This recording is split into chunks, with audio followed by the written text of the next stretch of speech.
नमस्कार दोस्तों, stock market का पाठशाला में आप सभी का स्वागत है। आज का वीडियो में हम बात करेंगे प्राइस टू अर्निंग रेशियो का विषय में। प्राइस टू अर्निंग रेशियो का फॉर्मूला है P ratio is equal to current market price divided by earnings per share. कैसे पता करें कोई शेयर सस्ता है या महंगा, क्योंकि 1 रुपया में बिकने वाले शेयर भी महंगा हो सकता है अगर उसका फंडामेंटल बुरा है, और 1 लाख में बिकने वाला शेयर भी सस्ता हो सकता है अगर उसका फंडामेंटल अच्छा है। आज हम जानेंगे शेयर्स को वैल्यू करना प्राइस टू अर्निंग रेशियो के जरिए।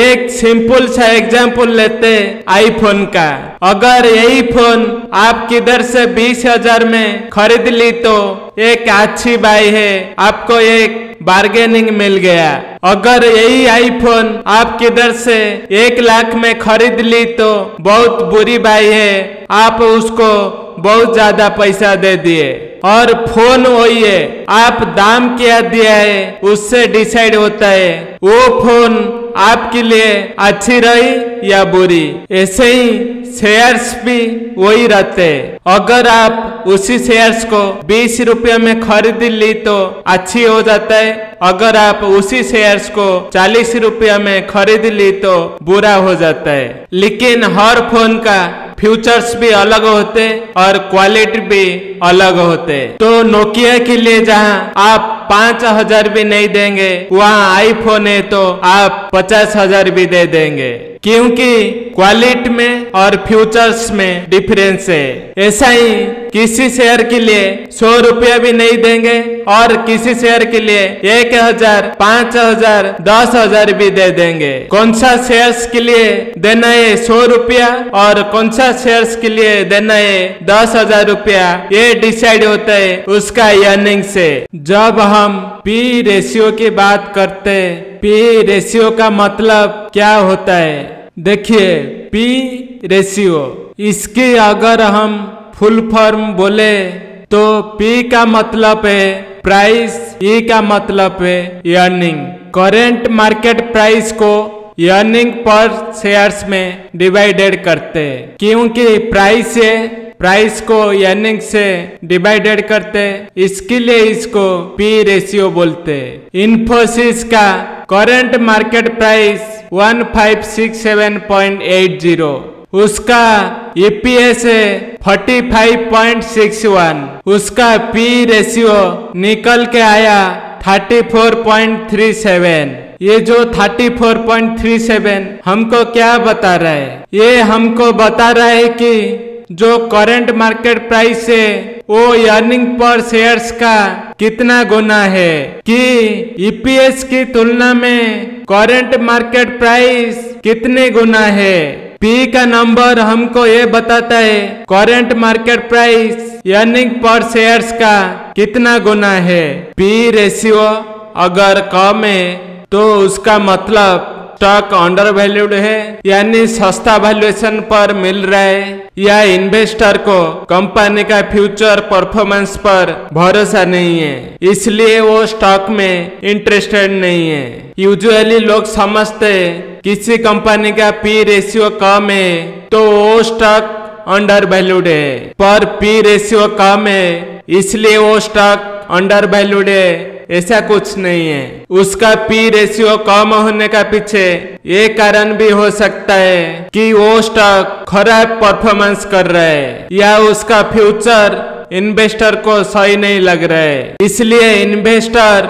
वो स्टॉक से दूर रहना पसंद कर रहे हैं। कुछ लोग बस P रेशियो कम है इसलिए शेयर खरीदी करते हैं। ऐसे जो कंपनी बंद पड़ने की कगार पर है या बैंकरप्ट होने को आए, उस कंपनी का P रेशियो भी कम होता है। उसका ये मतलब नहीं है कि वो कंपनी सस्ता में मिल रहा है। P रेशियो को अच्छा से समझने के लिए आपको ये पता करना होगा P रेशियो अगर कम है तो क्यों है। अगर उसका कारण पता चलेगा तभी जाके आप उसको अच्छा से यूज कर पाओगे। किसी स्टॉक का अगर P रेशियो ज्यादा है तो उसका मतलब ये है कि वो स्टॉक ओवर वैल्यूड है या महंगा वैल्यूएशन पर मिल रहा है, या इन्वेस्टर को उसका फ्यूचर परफॉर्मेंस पर खास भरोसा है, इसलिए वो स्टॉक में बहुत इंटरेस्टेड है। लोग समझते हैं कि अगर किसी कंपनी का पी रेशियो ज्यादा है तो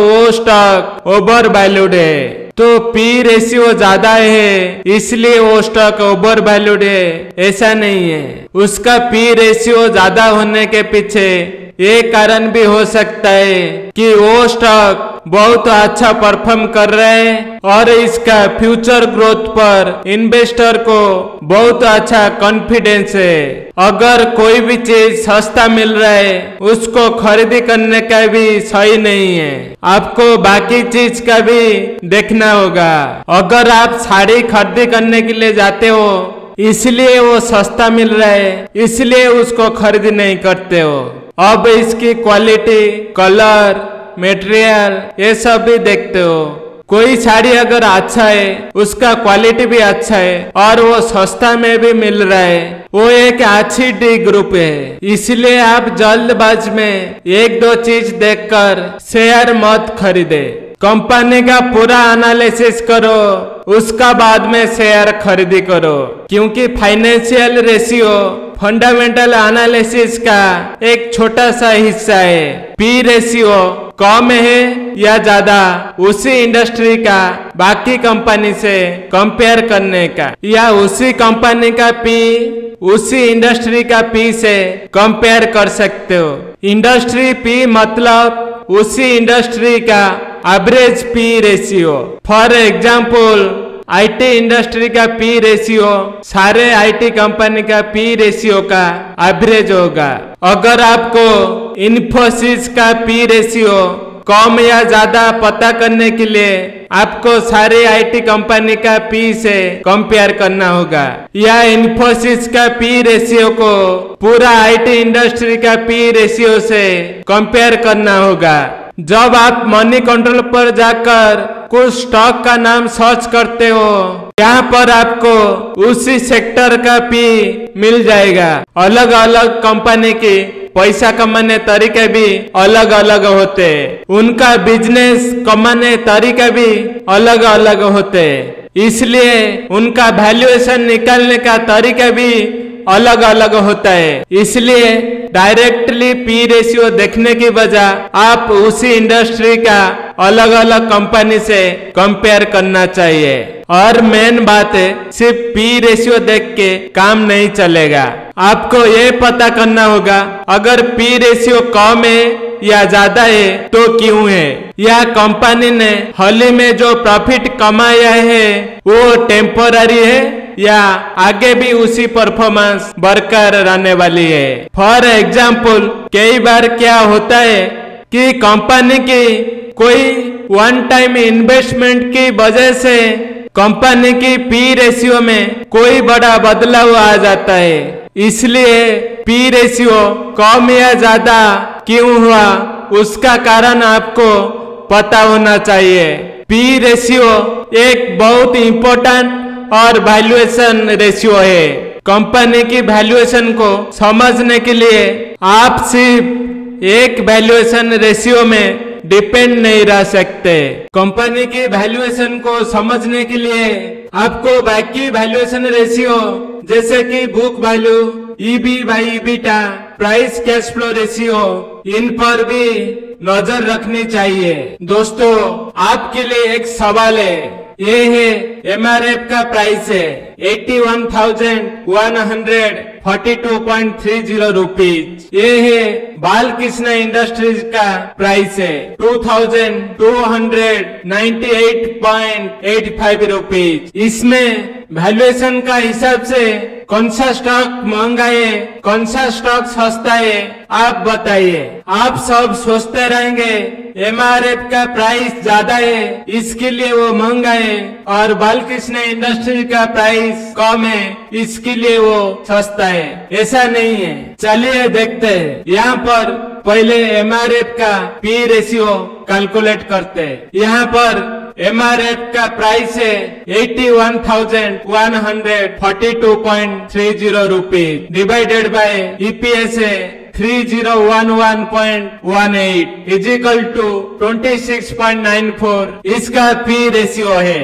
अभी बालकृष्ण इंडस्ट्रीज का करंट प्राइस है 2298.85 रुपीज डिवाइडेड बाय EPS है 60.91 rupees equal to 38.20 Balkrishna Industries का P रेशियो है। यहाँ पर अभी देखिए टायर सेक्टर का इंडस्ट्री P है 22.38 और बालकृष्ण इंडस्ट्रीज का P है 38.20 और MRF का P है 26.94। यहाँ पर अभी बालकृष्ण इंडस्ट्रीज महंगा लग रहा है क्योंकि उसका P इंडस्ट्री P से बहुत ज्यादा है और यहाँ पर MRF का P है इंडस्ट्री P से थोड़ा सा ज्यादा है। इसलिए अगर किसी स्टॉक का प्राइस अगर ज्यादा है तो वो महंगा है और किसी स्टॉक का प्राइस कम है तो वो सस्ता है, ऐसा नहीं है। ऐसा नहीं है कि यहाँ पर बालकृष्ण इंडस्ट्री P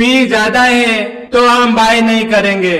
अगर P ज्यादा है तो कंपनी का ग्रोथ अच्छा चल रहे या इन्वेस्टर को फ्यूचर में लग रहे कंपनी अच्छा कर सकता है। अगले वीडियो में हम बात करेंगे बुक वैल्यू के विषय में। अगर हमारा वीडियो आपको अच्छा लगा तो हमारा चैनल को लाइक, शेयर एंड सब्सक्राइब कीजिए। Thank you.